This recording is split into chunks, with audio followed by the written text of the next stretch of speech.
Question number 5 देखिए, a room is 12.5 metre long and 8 metre broad. Room की long मतलब length given है और ब्रॉड मतलब ब्रेथ। रूम की लेंथ ब्रेथ आपको गिवन है।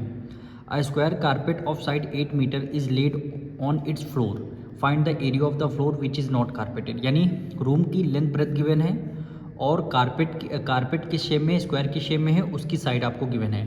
यानी रूम में क्या बिछाना, आपको कारपेट बिछाना है, आपने बिछाना है और कह रहा है find the area of the floor which is not carpeted.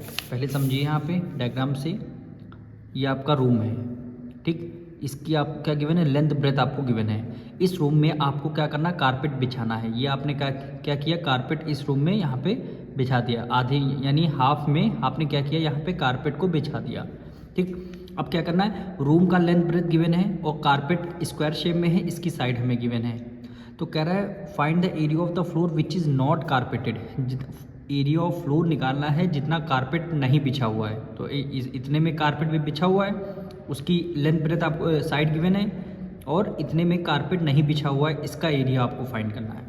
तो करेंगे कैसे, सबसे पहले हम क्या करेंगे, रूम का एरिया निकालेंगे और फिर कारपेट का एरिया निकालेंगे। रूम के एरिया में से कारपेट का एरिया माइनस कर देंगे, तब आपका क्या आ जाएगा, रिमेनिंग एरिया आ जाएगा, कितना आपने कारपेट नहीं बिछाया, ठीक। तो सबसे पहले जो गिवन है वो उसको लिख लेते हैं। Length of room 12.5 metre, 12.5 metre. Breadth कितनी गिवन है, 8 मीटर। ब्रेथ कितनी गिवन है, 8 मीटर गिवन है, ठीक। और कारपेट की साइड गिवन है। तो हम क्या करते हैं, सबसे पहले क्या लगे, एरिया ऑफ रूम निकालते हैं, यानी एरिया ऑफ रूम। पहले हम रूम का एरिया निकालते हैं, यानी लेंथ मल्टीप्लाई ब्रेथ हो गया, ठीक। लेंथ कितनी गिवन है, 12.5 मीटर मल्टीप्लाई ब्रेथ गिवन है 8 मीटर। 125 को मल्टीप्लाई 8 से करेंगे तो कितना आ जाएगा, 1000 आ जाएगा। कितना आ जाएगा, 1000 आ जाएगा। यूनिट क्या है, मीटर है, और एरिया निकालना है स्क्वायर, ठीक। अब देखिए यहाँ पे 1 डिजिट पहले डेसिमल है, तो आंसर में आप 1 डिजिट पहले आप डेसिमल लगा देंगे, ठीक। डेसिमल 1 डिजिट पहले लगा दें। अब डेसिमल 1 0 है, उसको आप रिमूव कर सकते हैं। तो इसको रिमूव कर दिए, क्या वैल्यू केवल पॉइंट से पहले केवल 100 है, 100 आ जाएगा। यूनिट क्या है, मीटर है, और एरिया निकाले स्क्वायर, यानी एरिया ऑफ रूम कितना आ गया, 100 मीटर आ गया, ठीक।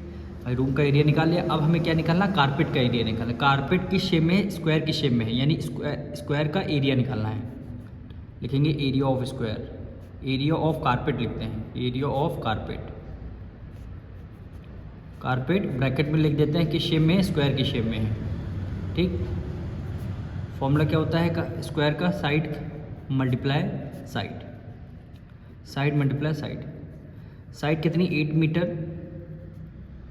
8 मीटर मल्टीप्लाई बाय 8 मीटर, ठीक। 8 8 से क्या होता है, 64, और यूनिट क्या है, मीटर। एरिया जब भी आप निकालते हैं तो मीटर स्क्वायर लगाते हैं।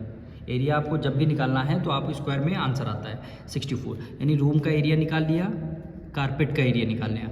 अब आपको क्या करना है, रूम के एरिया में से कारपेट के एरिया माइनस कर लेंगे, तब आपका रिमेनिंग एरिया आ जाएगा।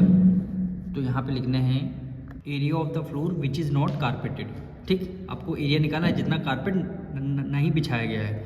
तो रूम का एरिया कितना है, 100 है, माइनस कारपेट का एरिया कितना है, 64 आया है। तो 100 में से 64 माइनस कर देंगे, कितना आ जाएगा, 36 आ जाएगा। यूनिट क्या है, मीटर है, और एरिया निकालना स्क्वायर, यानी आंसर क्या आ जाएगा, 36 मीटर स्क्वायर में कारपेट नहीं बिछी हुई है। यही क्या हो जाएगा, आपका आंसर आ जाएगा।